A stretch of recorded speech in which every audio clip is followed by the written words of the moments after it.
ਜੀ ਸੱਜਣੋ, ਤੁਸੀਂ ਗਾਵਾਂ ਸੱਚਿਆਰ ਸੁਣਦੇ ਪਏ ਹੋ। ਥੋੜ੍ਹੀ ਜਿਹੀ ਵਿੱਚ ਵਿੱਥ ਪੈ ਗਈ ਏ। ਹੁਣ ਅਸੀਂ ਬਗੈਰ ਕਿਸੇ ਤਖੀਰ ਤੋਂ 11ਵੀਂ ਕਿਸ਼ਤ ਪੜ੍ਹਦੇ ਹਾਂ ਗਾਵਾਂ ਸੱਚਿਆਰ ਦੀ, ਅਤੇ ਇਹਨੂੰ ਸੁਣੋ ਅਤੇ ਅਗਲੇ ਤੱਕ ਪੜਾਓ, ਲਾਈਕ ਅਤੇ ਫਾਲੋ ਕਰ ਲਓ। ਸੁਣੋ ਜੀ 11ਵੀਂ ਕਿਸ਼ਤ। ਬਾਦਸ਼ਾਹ ਜੀਵਨ ਖਾਨ ਨਾਲ ਪੈਗਾਮ ਭੇਜਿਆ ਹੈ ਕਿ ਤੂੰ ਇਨਾਮ ਲੈ। ਜੀਵਨ ਖਾਨ ਉੱਥੋਂ ਟੁਰਿਆ ਹੈ, ਨਾਲ ਬੰਦੇ ਆਪਣੇ ਲਈ ਟੁਰਿਆ ਹੈ। ਬਈ ਮੈਂ ਤੁਹਾਨੂੰ ਮੁਲਾਜ਼ਮਤਾਂ ਲੈ ਦਵਾਈ ਸਾਂ, ਉਹ ਦੇ ਲੈ ਦਵਾਈ ਸਾਂ। ਕਮਾਲੀਏ ਔਰੰਗਜ਼ੇਬ ਬੰਦਾ ਘਲਿਆ ਹੈ, ਹਾਂ ਲਖੇਰਿਆ ਪੇਸ਼ ਹੋ ਜਾ, ਨਹੀਂ ਤਾਂ ਮੈਂ ਕਮਾਲੀਏ 'ਤੇ ਹਮਲਾ ਚੱਕਰੇ ਸਾਂ ਅਤੇ ਮੈਂ ਕਮਾਲੀਏ ਦੀ ਇੱਟ ਉਡਾ ਕੇ ਰੱਖ ਦੇ ਸਾਂ। ਜਿਹੜੇ ਵੇਲੇ ਇਹ ਪੈਗਾਮ ਕਮਾਲੀ ਆਇਆ ਹੈ, ਉਸ ਵੇਲੇ ਲਖੇਰੇ, ਵੱਟੂ, ਵਹਿਣੀਵਾਲ, ਕਾਠੀਏ, ਡੱਬ, ਸਨਪਾੜ, ਬਘੇਲੇ, ਪਿਰੋਕੇ, ਵਸੀਰ, ਚੁਰੇੜੇ, ਕੁੱਲ ਕੌਮ ਖਰੜ ਇਕੱਠੀ ਹੋ ਗਈ।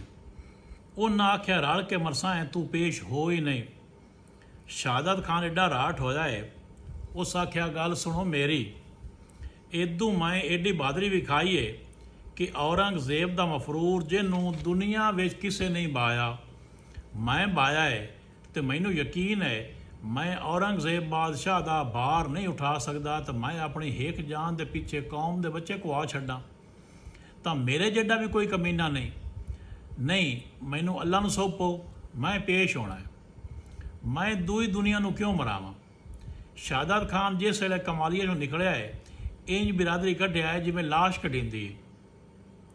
ਪਿੰਜਰੇ ਵਿੱਚ ਤਕਦੀਰ ਦੇ ਗਏ ਬਾਜ਼ ਮੁਸਾਫਿਰ ਫਾਸ, ਅੱਜ ਨਿਕਲ ਗਈਆਂ ਨੇ ਦੀਵਾਲੀਆਂ, ਚਾ ਕੀਤੇ ਵਤਨ ਉਦਾਸ। ਵਤ ਨਹੀਂ ਚਨਾਵੇਂ ਆਵਣਾ, ਨਹੀਂ ਵਸਣਾ ਖੀਵੇ ਵਾਸ। ਨਹੀਂ ਬਾਣਾ ਰਲ ਸਹੇਲੀਆਂ, ਨਹੀਂ ਕਰਨੇ ਅਦਲ ਤਪਾਸ। ਇਹ ਫੌਜ ਦੀ ਹਿਰਾਸਤ ਵਿੱਚ ਹੈ, ਕੈਦ ਹੋ ਕੇ ਆ ਗਿਆ ਹੈ। ਜੀਵਨ ਖਾਨ ਬੜੀ ਧੂਮਧਾਮ ਨਾਲ ਆਇਆ ਹੈ।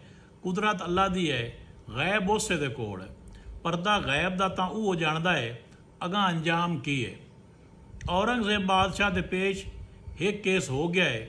ਉਸ ਮੁਕਦਮੇ ਵਿੱਚ 3 ਬੰਦੇ ਹਨ। ਉਹਨਾਂ ਬੰਦੇ ਕਈ ਕਤਲ ਕੀਤੇ। ਬਾਦਸ਼ਾਹ 3 ਨੂੰ ਸਜ਼ਾਏ ਮੌਤ ਸੁਣਾ ਛੱਡੀ।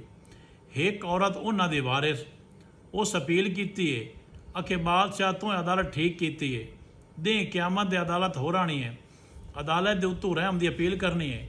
ਕੋਲ ਮੁਜਰਮ ਮੌਲਾ ਘੁਸ ਗਏ ਹਾਂ, ਮਾਫੀ ਚ ਦੇ। ਸ਼ਹਿਨਸ਼ਾਹ ਸਲਾਮਤ 3 ਮੌਤ ਸਜ਼ਾ ਕੀਤੇ ਨਹੀਂ, ਮੈਂ ਰਹਿਮ ਦੀ ਅਪੀਲ ਕਰਨੀ ਆ।